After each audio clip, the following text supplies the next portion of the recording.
Donc on attaque la première coiffure avec le ponytail, grosse tendance depuis 2 ans.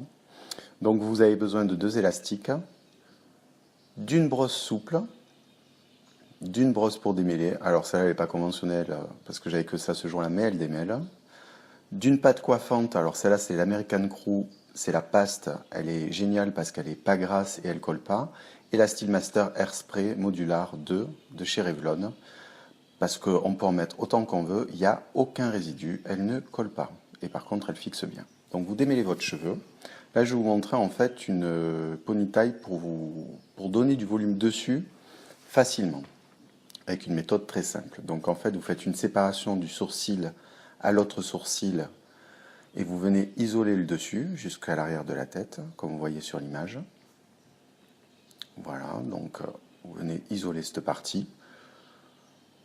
Vous l'attachez avec une pince ou un élastique. Pour le reste de la chevelure, vous démêlez. Vous venez appliquer la pâte coiffante. Voilà, une fois que vous avez bien donné le sens, vous venez appliquer la pâte coiffante pour un peu discipliner les petits cheveux volants. Bon, c'est vrai que là, notre amie Julia, parce que c'est le nom de la tête malléable, n'a pas trop de petits cheveux, mais bon, ça me donne de la matière. Voilà, donc vous venez relisser avec votre brosse pour démêler. Vous venez créer une queue de cheval. Alors, vous pouvez le faire à la hauteur que vous voulez. Moi, je trouve que c'est bien à la hauteur des yeux parce que c'est ni trop haut ni trop bas. Du coup, ça donne pas un effet petite fille et ça donne pas un effet trop sévère. Vous venez laquer pour finir de lisser les petits cheveux et donner un côté vraiment net. Alors là, on est plus dans une ponytail apprêtée, voilà, de soirée. Vous pouvez même le faire à un mariage, c'est pas gênant. Vous venez libérer le dessus, voilà. Venez crêper avec la brosse pour lisser, la brosse souple, parce qu'il n'y a pas besoin de crêper plus. On est là pour donner de la matière et du volume, on n'est pas là pour faire un chignon très haut. Donc ça suffit amplement. Si votre cheveu est vraiment mou, vous pouvez remettre un petit peu de pâte coiffante sur le dessus. Si vous avez un cheveu relativement épais, c'est pas trop nécessaire. Par contre, laquez un petit peu comme je fais là les racines pour permettre quand même de fixer votre crêpage. Là, vous venez démêler avec toujours notre brosse lissante.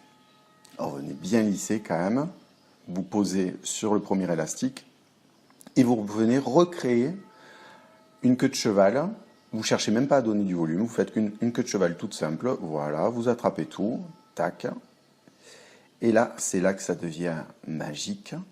C'est qu'en fait, avec le bout des doigts, vous venez pincer le haut de la tête et vous venez tirer des mèches. Et alors ça va vous remonter évidemment le volume comme on voit sur l'image, mais aussi la queue de cheval derrière. Donc c'est plutôt bien. Voilà, de suite on a un truc beaucoup plus chic, beaucoup plus soirée, quoi, avec le volume dessus. De suite c'est autre chose. Voilà, donc je galère un peu avec la tête parce que le pied c'est pas très pratique, j'attends de recevoir un pied bien plus pratique.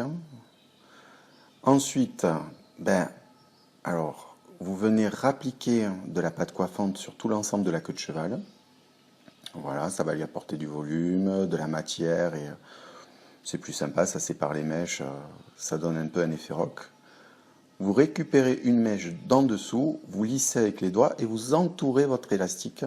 Et là, vous fixez avec une épingle neige. Alors, je viens de m'apercevoir que je ne l'ai pas mis à l'image, l'épingle neige, mais on le voit plus tard dans la vidéo. En fait, c'est des épingles à chignon, mais c'est pas les plates parce que j'ai remarqué que chez les youtubeuses, elles utilisaient beaucoup les plates alors que les épingles neige, c'est aussi pratique. Et voilà, notre ponytail est terminé.